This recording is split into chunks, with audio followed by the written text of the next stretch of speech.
Chris Sewall here, baseball card collector, investor, dealer, in that order. Welcome everyone, round 2 here of question and answers. Let's get to it. This one was sent by Scott, who wrote, you talk a lot about collecting, investing, and dealing as if they're all mutually exclusive. What I'd love your take on is whether these can overlap, meaning I have long considered myself both a collector and an investor at the same time. I'm collecting the things that I absolutely love, but I also truly believe will appreciate in value. In this way, I think that these two things can be non-mutually exclusive, at least for the window of time that they're in my possession.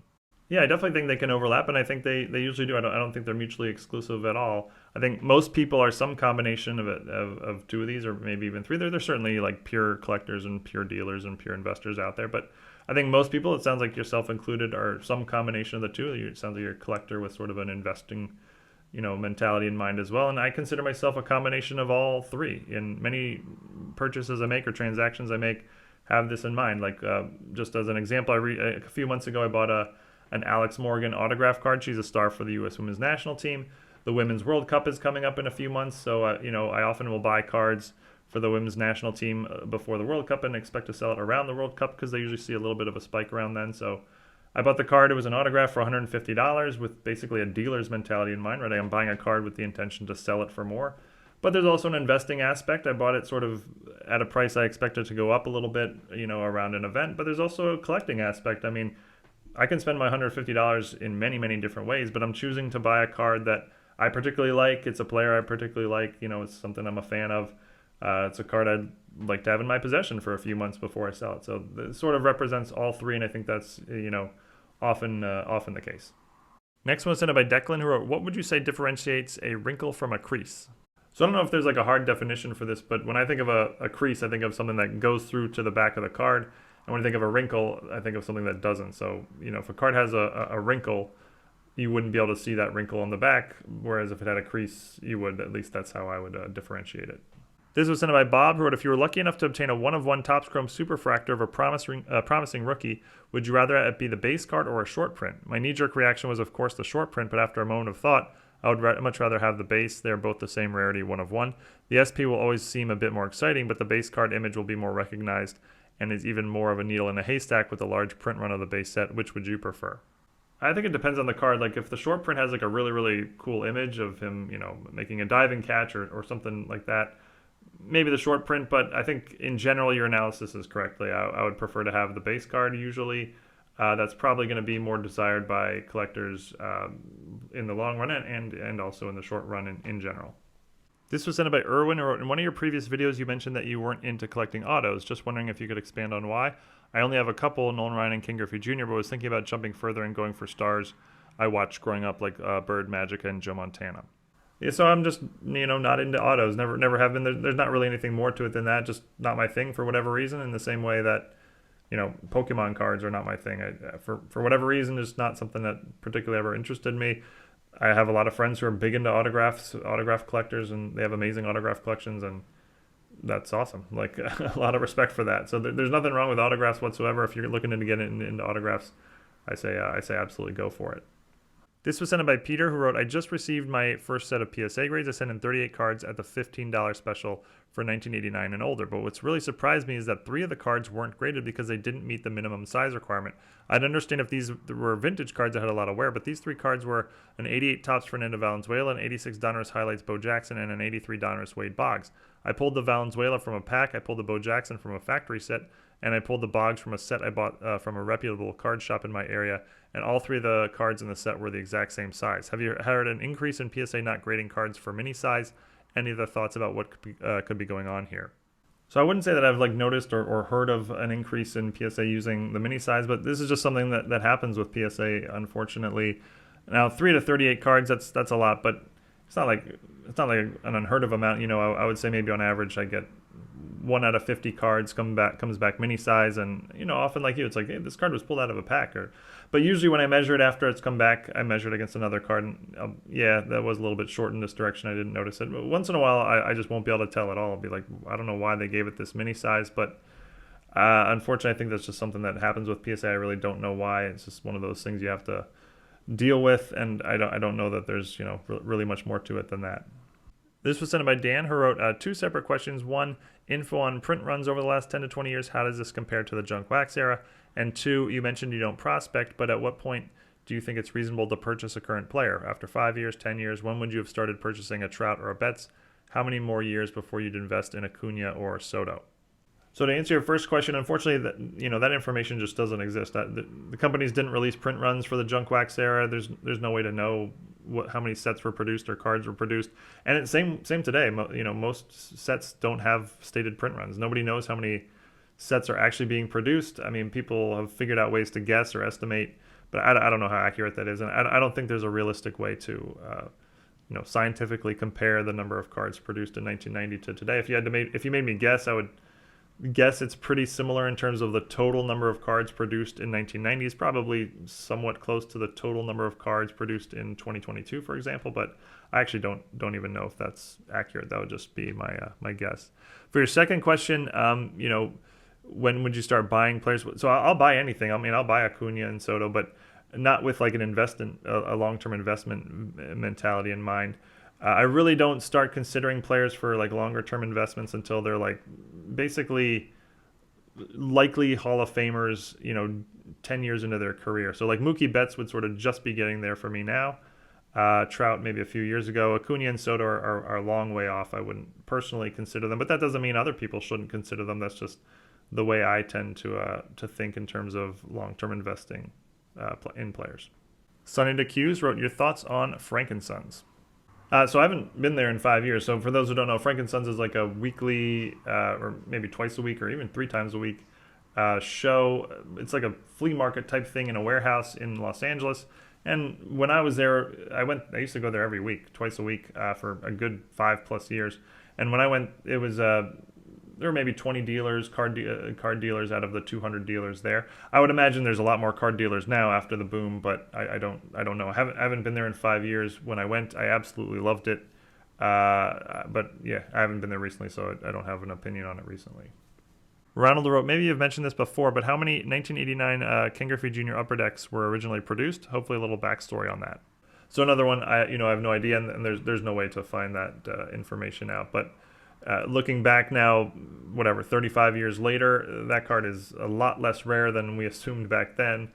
It's the card that's been graded by PSA more than any other in history, in sports card history, and by a lot. Like it's 20% more than whatever card is second. And I've heard lots of stories from very, very credible dealers about how Upper Deck was just printing this card constantly long after 1989. For them it was just like printing money because the card was so hot in the early 90s. And I don't know if that's true or not, but it's certainly believable. I mean, I've heard stories about how a dealer, a dealer bought, a bunch of cases from Upper Deck of 1993 Upper Deck baseball, and as a thank you bonus, Upper Deck sent them like a 200 count box of nothing but mint 89 Upper Deck Griffey rookies that they had just printed. Again, I don't know if these stories are true, but they certainly are believable given how many of them are out there. It's crazy how many there are. Even for a junk wax era card, it's like off the charts. Mike asked, do you see value with having PSA grade the card and the auto on cards with Topps authenticated autos?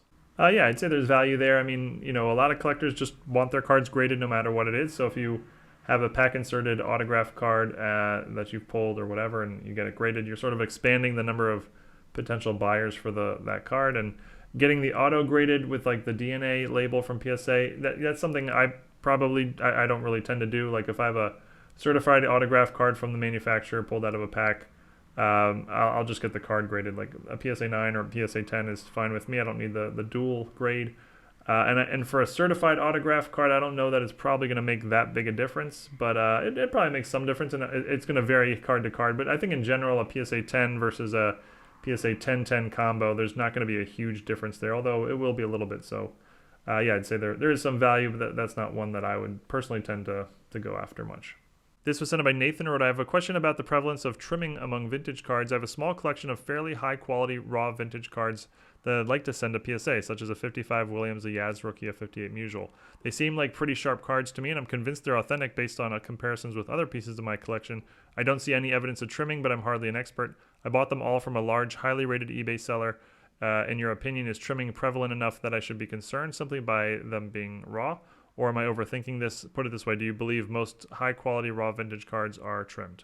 I certainly wouldn't say that like most raw vintage is trimmed, but yeah, it's definitely prevalent, no question about it. And especially, the key star cards you're talking about, these are cards that are higher likely to have been targeted for trimming. Now, if you bought them from a reputable seller with a lot of feedback and a very strong reputation, that's really going to go a long way. But it doesn't get you out of the woods yet. But I would take a look at your cards and measure them against some other cards that are not trimmed. So maybe some modern cards or some commons or something like that, and see if they line up. If there's anything fishy, then just be aware that might be the issue. If they're not fishy, I would say you're probably fine and go ahead and send them in. But yeah, it's something to be aware of, but it's something you have to sort of learn to navigate when you're dealing with raw vintage, unfortunately. This was sent in by Sam, who wrote, what are your thoughts on the Wrexham AFC craze? I know you're a huge soccer fan, but did you watch the series or enjoy it? You think it's good for the sport? I have to admit, I wasn't much of a soccer fan until I watched the first season of the documentary. I started following the club's every movement from that point on, culminating in promotion to League Two. Another byproduct of watching the series is I gave a crap about the USA soccer and the World Cup as well. Even though the US got knocked out as expected, I was completely locked in during the title match between France and Argentina. For me, the series turned me into a soccer fan, whereas I probably would have never given much thought unless the U.S. was in the World Cup final, but I feel a connection to the people of Wrexham as well. There are lots of similarities between Rust Belt cities of the U.S., home to once great franchises that are forever seeking their place in the sun once again, such as Cleveland. So while I'm a huge fan of the World Cup, both the Men's World Cup and the Women's World Cup, I actually don't really follow a lot of soccer otherwise. I mean, a little bit, but not much. I actually haven't seen the series you're talking about, but based on your email, I'm probably going to watch it. It sounds like it's really good. But I love what you said about the World Cup. I thought this World Cup was particularly good, and the final Argentina-France was about as good a sporting event as there's been in the world in a long time. Scott asked two questions. I'll take them separately. First one, how do you tend to approach the selling logistics around most of your card sales when you're making decisions about things like free shipping and whether or not the listing is available worldwide versus USA only? Taking offers versus not taking offers, I often fluctuate back and forth between decisions like this, wondering what would ultimately produce the best results over time. I've had some issues dealing with buyers overseas, but I also feel bad relegating my listings to USA only because I don't feel like I'm taking advantage of the global platform eBay offers. Any thoughts or advice or evaluation criteria you think about for certain types of listings? So I actually use eBay very little anymore. I used to use it a lot, but when I came to Europe, it was very difficult to navigate. So I moved a lot of my inventory into COMC and into the vaults, and use the auction houses a lot now. And to me, these are just way better selling experiences there. They're much better buying experiences as well, in my opinion.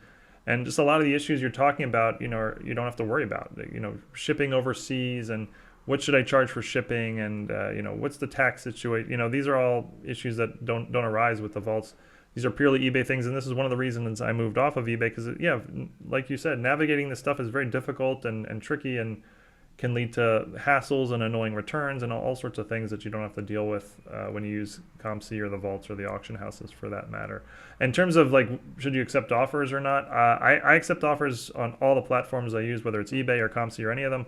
I don't really see the argument against that, to be honest. I mean, there's a lot of buyers who want to negotiate. They want to feel like they're getting a discount off the asking price, and yeah, you're just sort of, by accepting offers, you're bringing in just a lot more potential people who would be interested in your listing, in my opinion. And it's not like it's a time-consuming thing. I've heard people say well, I don't have to go navigate through a bunch of offers. Well, you can automatically set on eBay, automatically accept this price, automatically decline this price, and you can set those numbers whatever you want. And so you don't have to, navigate a whole bunch of offers. And most of the platforms have this sort of feature. So to me, in my experience, it's a no-brainer to take offers. And Scott's second question was, what's your take on the PSA's crossover service? Many blogs and threads tend to have the majority opinion that it's somewhat scamish, and more times than not, you're better off simply cracking and submitting raw. Funny thing, though, is most examples of a 9 trying to be upgraded to a 10. The scenario I never hear discussed as high grade. I have a theory that optics may play into your advantage. If I have 5 CSG Gem Mint 10s and I submit them using the crossover service stipulating the minimum acceptable grade is a PSA 10, these aren't exactly 8 or 9s we're talking about. These are Gem Mint cards. Yet most folks seem to have the opinion that it's just a complete waste of money due to PSA charging you regardless of the outcome. So scenario, if your goal was as investment and you had 5 CSG Gem Mint 10s and felt they were worthy of a PSA 10, would you cross over or crack and gamble? So I really wouldn't be able to answer that without knowing exactly what specific cards you're talking about and being able to see them in hand so I could look at them closely myself before making that judgment call. But in general, I have not had much luck with the PSA crossover services. I've found that PSA never wants to give you a grade higher than another company. At best, you'll get an equal grade, and usually you'll get a lower grade. So to be honest, I haven't sent a lot of crossover items into PSA, but when I have, that has been my experience. So it's not something I tend to do much. In a very, very general sense, if I had like some CSG 10s and I was looking to get PSA 10s, I'd probably, I don't know, it's sort of a toss-up. Crossover or crack 'em is probably about, your odds are probably about the same either way. This was sent by Tim, or I'm wondering if you have any suggestions for locating a true Grail card. I've been searching for several years for the 2014 finest, 94 finest super fractor of Mike Trout. I've never seen a picture, but I do know it was graded a BGS 9.5. I've got eBay searches galore, but with so many other places like Heritage, Goldin, PWCC, etc., I'm wondering what I can do to increase my odds. Oh man, that's quite the search. I wish you luck there. I mean, to be perfectly honest, it's very possible that that card is tucked away in a private collection, a Mike Trout collection, and will never see the light of day. For your sake, I hope that's not the case, but I think you're looking in the right places. I mean, eBay, Heritage, Goldin, PWCC, these are the most likely places. I'd almost say it's more likely that it shows up at Heritage, Goldin, or PWCC at this point than eBay is. Most of the most high-end stuff is moving into those sort of companies and off of eBay. But yeah, those would be the big four that I would say keep your search going for. Another thing you could do is reach out to like a YouTube channel and maybe they can put the word out there, such as myself. So yeah, if anyone knows anywhere where the 2014 finest, 94 finest super fractor of Mike Trout, if anyone knows where that is or has heard of where that might be, please send me an email and I'll pass it along to Tim here. And Michael wrote, do you have any recommendations for Major League Baseball players, past or present, who would make good investments to hold or purchase right now? So if you're talking about like long-term investment, meaning like you want to buy a card and you hope that 10 years from now it's worth a whole lot more, I would say Hall of Famers, rookie cards, the highest grade possible, and the older the better. And that's a very oversimplified formula, but that's sort of the oversimplified formula that I use for most of my long-term investing. That's worked out very well over the last 20 years or so, and I would hope that it continues into the future, and I'm sort of banking on that. There are some modern players I'll invest in as well, but I mean basically the same rules apply. You know, Hall of Fame worthy player, rookie cards. With modern players, it's tricky because they have so many rookie cards. So we'll say, you know, Hall of Fame worthy player, their key rookie cards, highest grade possible, and again, you know, the older the better in general. But that's it for your question and answers. Thank you everyone again for submitting all your great questions. As I've mentioned before, I think this might be my favorite videos that I make are these. I feel like I get to interact with you all a little bit, but really appreciate it and see you all again next time. Thanks everyone.